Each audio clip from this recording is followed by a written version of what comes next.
Les nouveautés de Leaflet 2.0, donc c'est une nouvelle version de Leaflet qui vient d'apparaître. Elle n'est pas en mode stable, donc elle est en mode développement, mais on peut déjà l'essayer. Donc c'est ce que je vais vous montrer dans cette vidéo. Donc plus précisément, si on regarde, je vais vous présenter Leaflet 2.0, donc aller chercher toutes les informations possibles sur le site web. Donc où aller chercher ces informations-là, ou aller télécharger le code, ou aller trouver les informations pour bien programmer à l'intérieur de cet élément-là. Et aussi, ce que je vais faire, je vais vous faire aussi une introduction à la programmation orientée objet, donc en JavaScript, et aussi l'introduction de l'utilisation des modules. Donc, c'est ce qui est la base de Leaflet. Donc, Leaflet est positionné par-dessus ces éléments-là. Et je vais vous faire aussi une petite démonstration de l'utilisation de Leaflet 2.0, donc vous faire une petite carte de base très très simple, mais qui va vous montrer la nouvelle approche de Leaflet 2.0. Donc si on regarde ici sur le site, on a cette page-là. Donc si je clique ici, je devrais avoir accès à mon furteur. Donc c'était déjà ouvert ici. Je vais juste supprimer un onglet. Et dans ce cas ici, donc ce que vous pouvez voir là-dedans, c'est bon, What's New, qu'est-ce qui est nouveau à l'intérieur de Leaflet 2.0. Donc c'est une nouvelle approche. Donc il utilise ici la notion de ECMAScript module. Donc il faut savoir que le vrai nom de JavaScript, c'est ECMAScript. Donc, et à partir de ça, ben, ils vont utiliser toute cette notion de modularité-là. Vous avez bon, d'autres éléments, donc l'affichage ici, le rendu d'affichage, donc le switch ici, donc l'utilisation permet maintenant l'utilisation des éléments des événements par le toucher plutôt que par la souris. En tout cas, les deux sont disponibles. Les points ici, latitude, longitude, ont maintenant une option de validation, savoir si c'est valide. OSM ici, c'est OpenStreetMap. Donc de voir ici, c'est une autre manière ici de pouvoir faire l'attribution, autrement dit, de pouvoir faire afficher la source. Bon, il y a plusieurs petits éléments qui ont été améliorés, donc nettoyés, et bon, plusieurs petites choses là-dessus. Et vous avez aussi la migration. La migration, ce que vous étiez peut-être habitué de faire, donc ceux qui l'ont déjà utilisé, vous avez ici, bon, la source, on mettait la source du script. On avait aussi par la suite le script en tant que tel, donc on avait toujours le L pour leaflet, point quelque chose, ainsi de suite. Et ça permettait de faire la notion de leaflet. Et maintenant, ce qu'on devra faire, c'est d'importer, bon, la source du module, donc qui est ici. Et à partir de ça, d'aller chercher nous-mêmes ici un module, donc de créer nous-mêmes un module qui va nous permettre d'importer ce qu'on veut utiliser et par la suite de les utiliser à la manière orientée objet. Donc vous avez ici la notion de module qui est là.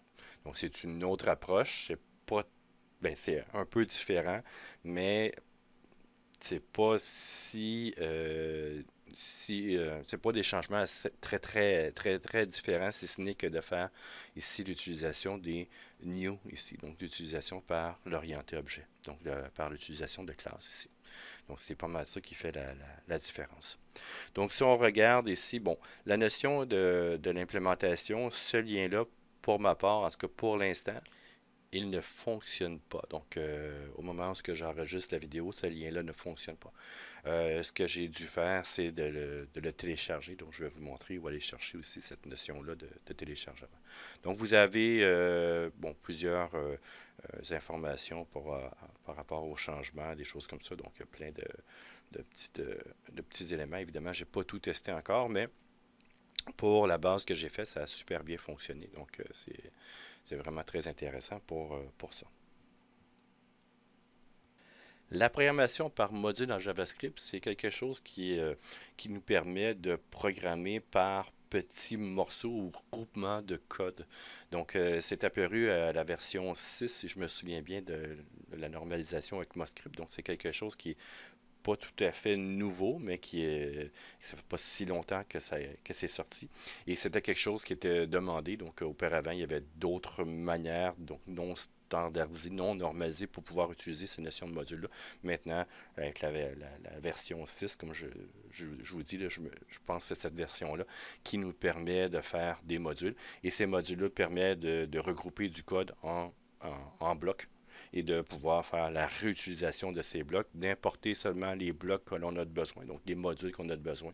Et ben, c'est beaucoup plus facile donc à importer, donc à être réutilisé. Donc on importe seulement ce que l'on a besoin. Et aussi, donc pour la notion du débogage, comme notre code est séparé en plus petits morceaux, mais c'est beaucoup plus facile aussi à déboguer, donc à trouver les erreurs. Et l'utilisation est relativement simple, donc il faut juste faire un import et export pour pouvoir le faire. Donc les avantages, comme je l'ai déjà dit, donc c'est normalisé, donc c'est déjà inclus dans la documentation ECMAScript, donc c'est déjà à l'intérieur de ceci, excusez-moi. Donc la structure modulaire, donc de permettre de mettre en groupe certains bouts de code ensemble, donc d'importer seulement les éléments qu'on a besoin. Donc c'est comme je dis, c'est plus facile à gérer les erreurs, faire la réutilisation, et ainsi de suite. Asynchrone par défaut, donc ça c'est vraiment quelque chose qui est important. Donc ça permet au chargement de la page de charger seulement avec les éléments de base et au fur et à mesure qu'on va avoir besoin du code, l'import, le chargement va se faire en arrière-plan automatiquement. Donc, ça permet d'avoir des bonnes performances sur notre code. Et le tree shaking ici, donc la notion de brasser un peu l'arbre pour faire tomber les branches mortes, par exemple, ou des choses comme ça. Donc, ça permet aux outils de détecter le code qui est inutilisé et qui permet de l'enlever, donc de faire des optimisations. Donc, c'est un peu l'analogie de brasser l'arbre pour faire enlever les éléments qui sont plus ou moins utilisés à propos de l'arbre, donc comme par exemple des branches mortes ou des feuilles séchées ou des choses comme ça. Donc, c'est un peu l'analogie de pouvoir se débarrasser des choses qui sont, en guillemets, inutiles. Donc, si on regarde ici, qu'est-ce qu'il y en est pour l'utilisation, donc je vais vous en faire une démonstration. Vous avez dans la partie de gauche ici la notion du module, donc l'utilisation du module, et dans la partie droite ici, donc c'est vraiment le module directement donc, que j'ai fait. Donc, c'est quelque chose de très très simple. Je vais vous montrer comment ça fonctionne. J'ai ici mon éditeur de code, donc qui va me permettre de faire de coder la notion de module. Donc c'est un logiciel qui permet, un peu comme Visual Studio Code, de faire de l'encodage ici HTML, JavaScript, CSS, ainsi de suite. Donc ici c'est Codium. Donc vous pouvez utiliser aussi n'importe quelle aide au développement, donc l'IDE qu'on appelle en anglais. Donc, vous pouvez utiliser ce que vous voulez. Moi, j'utilise ici Codium. Donc, je vais faire un nouveau fichier que je vais appeler, par exemple, module démo pour garder la même chose que le même code que j'ai mis dans la présentation. Et à l'intérieur de ça aussi, ce que je vais avoir besoin, c'est d'avoir aussi une page HTML, donc index.html. Donc, pour l'index.html, je vais peut-être grossir un peu le texte ici. Voilà. Peut-être pour ça ici, je vais enlever la partie de gauche. Je vais mettre ici point d'exclamation, donc permet de me faire la page de base, donc permet de mettre la structure de la page de base ici. Et dans module démo.js ici, c'est là que je vais mettre les fonctionnalités que je veux faire dans mon module. Je vais en mettre qu'une seule présentement là, pour faire la démonstration. Ça peut être beaucoup plus complexe, mais juste pour vous montrer la manière que ça fonctionne. Et il faut toujours commencer avec le mot export. Donc c'est à cet endroit-là qu'on va mettre le mot export pour dire qu'on veut permettre à l'usager d'utiliser cette fonctionnalité-là. Donc si on ne met pas le mot export, c'est que la fonctionnalité ne sera pas disponible à l'externe. Donc c'est export permet d'exporter la fonctionnalité. Donc export, ici on va mettre function. Et je vais faire une fonction hyper simple. Donc, je vais marquer ici multiplie par 2. Et ce que je vais prendre en paramètre, c'est un nombre. Oh, ici, un nombre. Voilà. Et à l'intérieur de ça, c'est comme une fonction de base de JavaScript. Je vais faire ici return. Donc, on l'a déjà ici. Et je vais faire, on va retourner le nombre fois 2. Donc, c'est vraiment très, très simple comme élément. Donc, si vous regardez, j'ai l'export, fonction, multiplication par, mult2 ici, j'ai mis en plus petit. Je prends un nombre et le nombre ici, ce que je vais faire, je vais prendre le nombre et je vais le multiplier par 2 et je vais le retourner donc à la plan. Et je sauvegarde cette partie ici. Donc, pour le côté module, c'est fait. Dans le côté index ici, qu'est-ce que je dois faire? C'est je vais ce que je vais faire ici, c'est que j'ai besoin de la balise script qui est là. Et dans la balise script, c'est très important que je mette le type de cette balise-là comme étant je vais utiliser ici un module. Donc ici, il faut que j'indique que j'utilise un module. Je vais faire quoi? Je vais faire un import. Qu'est-ce que je vais importer? Je vais importer la fonctionnalité mult2 ici. From quoi? Ben, from le module ici, demo.js. Donc, si on regarde, demo.js se retrouve dans le même répertoire. Donc, ici, tout ce que j'ai à faire, c'est point, barre oblique vers la droite. Il devrait me le proposer ici, module. Il ne me le propose pas, ça se peut. Module ici, démo.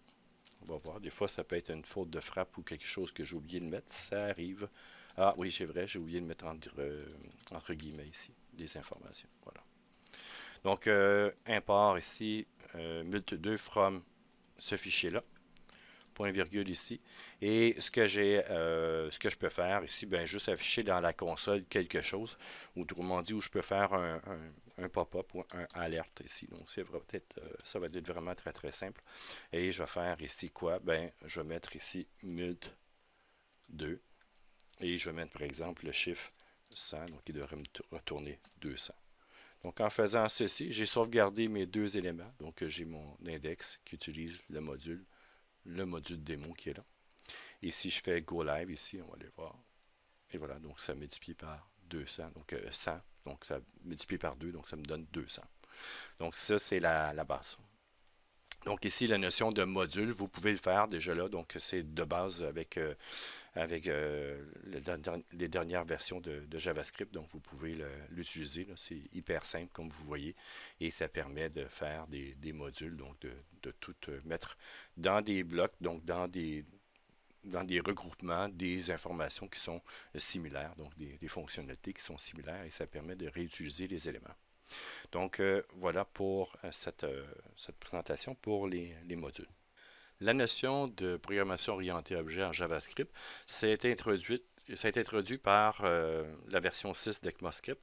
Donc, ça permet de structurer un peu comme les langages connus, donc qui utilisent des notions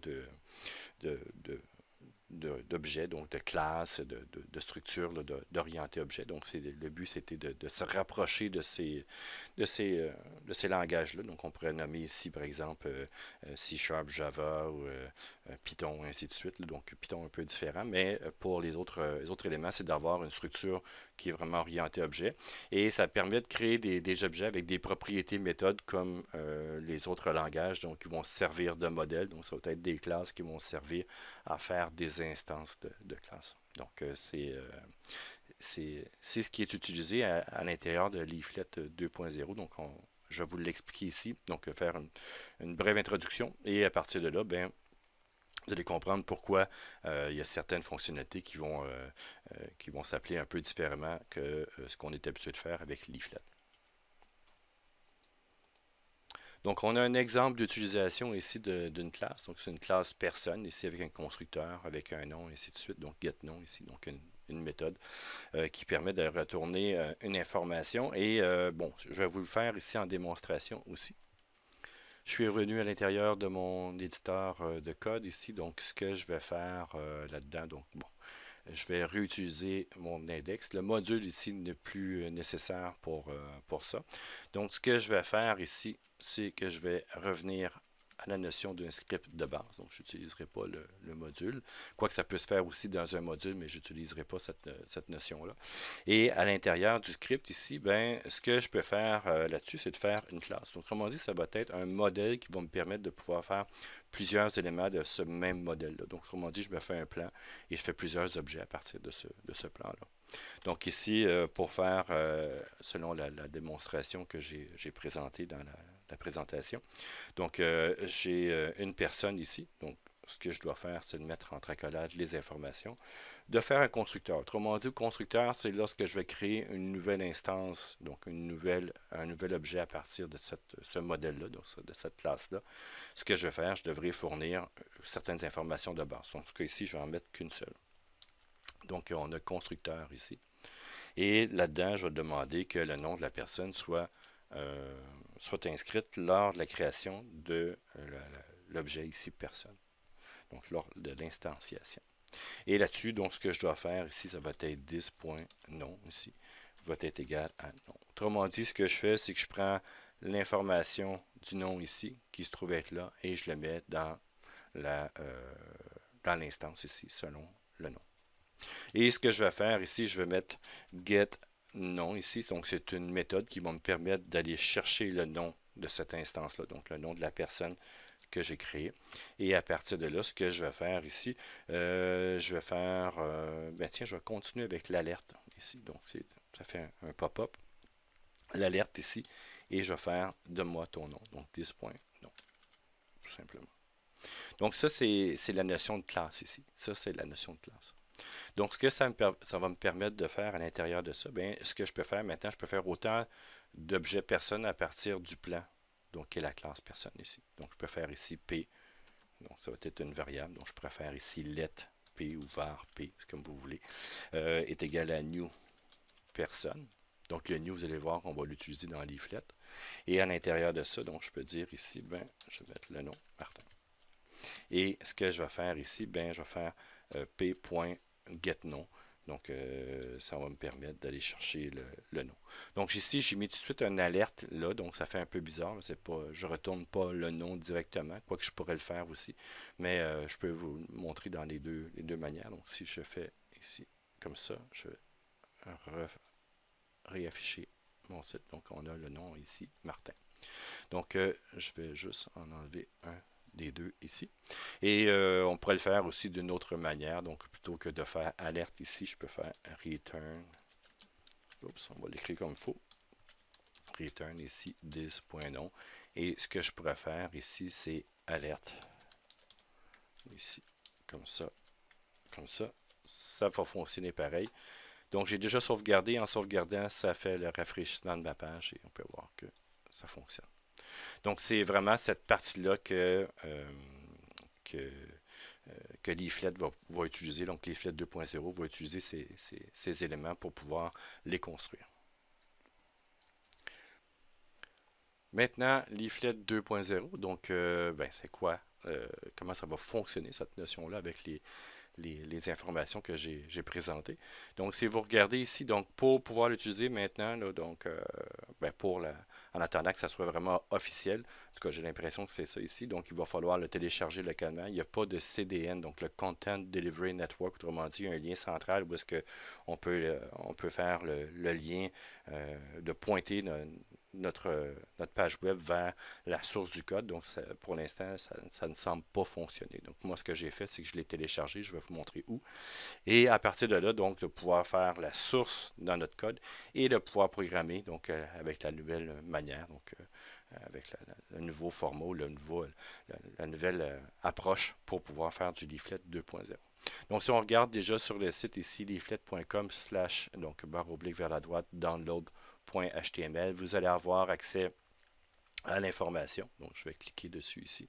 Et vous avez donc les versions ici alpha et on rajouté ici une version dev. Donc, vous pouvez la rajouter. Donc, vous pouvez utiliser cette dernière-là. Moi, c'est ce que j'ai utilisé ici. Donc, j'ai téléchargé.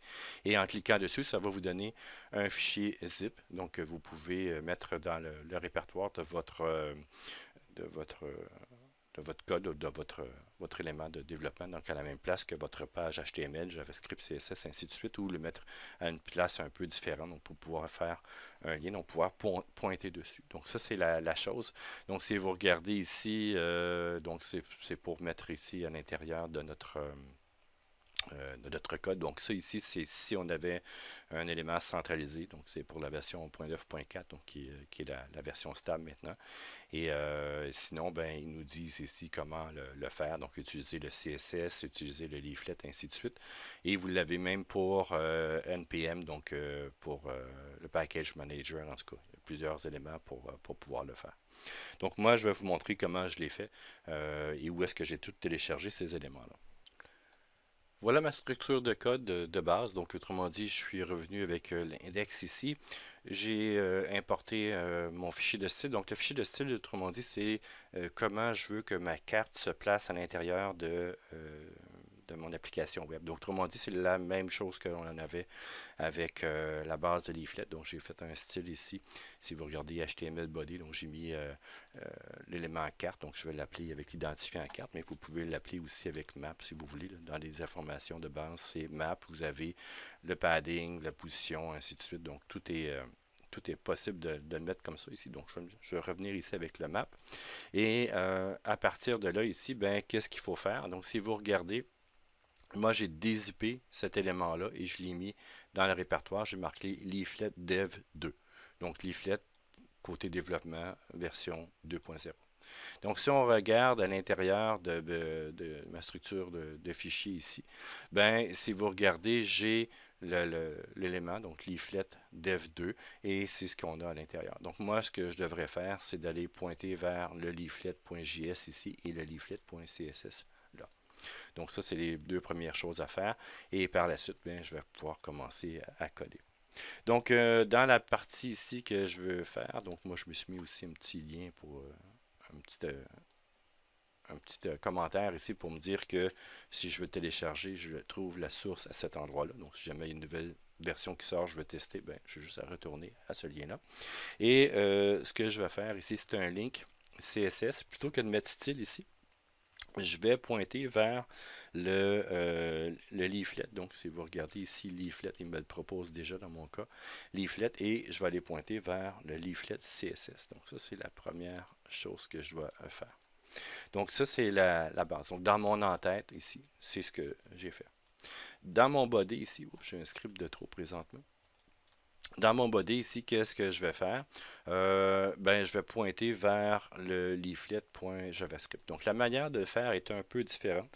Donc, pour l'utilisation du module, ils utilisent, eux, la notion une notion de import map. Donc, c'est un script import map. Donc, dans ce cas-là, ici, on peut faire script et le type ici, c'est égal import map. Donc, ça permet de faire l'utilisation de modules externes. Et ce que je dois faire à l'intérieur de ça, bien, je vais faire l'import directement là-dessus. Donc, je rouvre les accolades. Je vais mettre ici la notion de import. Import ici, 2 points. Et ce que je vais lui mettre ici, c'est les informations vers la source de ma donnée. Donc, autrement dit, je vais lui mettre à l'intérieur de ça, je vais dire c'est leaflet que je veux utiliser. Donc, évidemment. Et à partir de ça, ici, je vais lui mettre la source. Donc, la source, ça va être barre oblique, leaflet, ici, dev 2. Et barre oblique, ici, leaflet.js. Donc, importe ici module map. J'ai l'import qui est là. Donc, ici, je crois que j'ai pas mal tout. Donc, ça devrait être de base. Je crois que, à moins que je me sois trompé, mais on va le voir. Et à partir de là, ici, pour notre script que je dois faire, ben ici, on peut faire script et ici, je dois mettre la notion du module. Type ici, égal. Donc, je dois lui dire que c'est un module que je veux utiliser à l'intérieur de ça. Et à partir de ça, ben, j'ai juste à importer mes différents éléments. Donc, je peux importer ici pour la rétrocompatibilité, autrement dit, pour pouvoir être compatible avec les anciennes versions, ils ont mis le L ici. Donc, je pourrais travailler avec le L. Mais je pourrais travailler ici directement. Je vais aller chercher, par exemple, les informations comme étant... je vais aller chercher par exemple la map, je vais aller chercher les options Tile Layer. Donc, je vais importer les modules que je vais avoir. Donc, dans la documentation de Leaflet, vous l'avez, cette option-là. Donc, si vous voulez importer par exemple Circle ou Polygon, et ainsi de suite, donc vous pouvez toutes les importer. Ça, il n'y a pas de problème. Donc, import map ici, tous ces éléments-là. From quoi ici, ben, je me raccroche à Leaflet. Donc, autrement dit, ce que ça me permet de faire ici, c'est que je vais importer la notion de leaflet ici. Et là, j'ai fait une petite erreur ici, c'est from leaflet. Oups, il manque les guillemets. Voilà. Donc, j'ai importé ce que je voulais. Donc, dans ce cas ici, le circle, je n'aurai pas de besoin. Donc, je vais l'enlever. Je vais juste importer ce que j'ai besoin ici. Et à partir de là, donc, je vais faire, mettons, une constante. Donc, je pourrais mettre aussi lettre, carte ou n'importe quoi, ça marche pareil. Et ce que je devrais avoir aussi dans mon body, bien évidemment, je devrais commencer comme on le fait auparavant avec un div ici. Et div ici, je vais mettre id égale div espace ici, id égale map. Donc, ça va être en lien avec mon style qui est ici, donc map qui est là. Donc, à partir de ça ici, j'ai ça c'est la base, donc j'ai pas d'autres éléments. Et dans les scripts ici, dans la constante, évidemment, je vais aller chercher, je vais mettre, mettons, la carte de base, je pourrais mettre map aussi, est égal. Et là, c'est ici que je vais mettre le new. Donc, new pour dire, je vais faire une nouvelle instance de l'objet, de la classe plutôt map. Donc, une nouvelle instance de la classe map ici. Et de là, ici, je vais faire new map. Et ce que je vais aller chercher, ben, c'est quoi l'identifiant du div ici où est-ce que je vais avoir la carte? Ben, c'est map. Ici, comme ça. Donc ça reste la même chose. Et à partir de là, ben, je peux faire les mêmes éléments auparavant. Donc set view ici. Et de là, ben, je peux mettre des coordonnées, par exemple. Je vais mettre à peu près des coordonnées relatives, là, ben, au hasard plutôt, je devrais dire. Donc, moins 71, 46, moins 71, avec un niveau de zoom, par exemple, de 5. Et donc, à partir de ça, ce que je peux faire aussi, c'est de mettre la notion dans la documentation, vous allez pouvoir voir aussi que vous pouvez aller chercher la notion d'OpenStreetMap. Donc, je peux vous la montrer. Donc, dans Doc ici, vous avez le For the New Leaflet référence ici, vous l'avez là. Donc, vous avez la documentation et vous avez des exemples ici. Donc, Constant Map, New Map, c'est un peu ce que j'ai fait ici. Et pour mettre des informations, donc vous allez avoir des usage examples ici. Je devrais avoir aussi pour le leaflet. Je crois que je l'ai trouvé un peu différemment. C'est pas dans le ici. Je vais aller voir si on vient dans Overview. Et on avait ici, voilà. Donc ça, c'est l'ancienne manière de faire. Et avec la nouvelle manière de faire, vous l'avez ici. Donc cet élément-là. Et je vais le copier à l'intérieur de mon code. Donc je vais juste réaligner mes informations. Voilà. Donc ici, c'est constant tiles ici. Donc c'est un new tile layer. Donc je l'ai déjà importé. Si vous ne l'importez pas, vous ne pouvez pas l'utiliser. Donc c'est la manière de faire, d'aller chercher la OpenStreetMap et de la rajouter à la carte. Donc add to plutôt carte ici et non map parce que je l'ai appelé carte à cet endroit-là. Donc si je ne me suis pas trompé, donc on va pouvoir aller voir qu'est-ce qu'il y en est. Donc, en faisant afficher la page, voilà, ça fonctionne.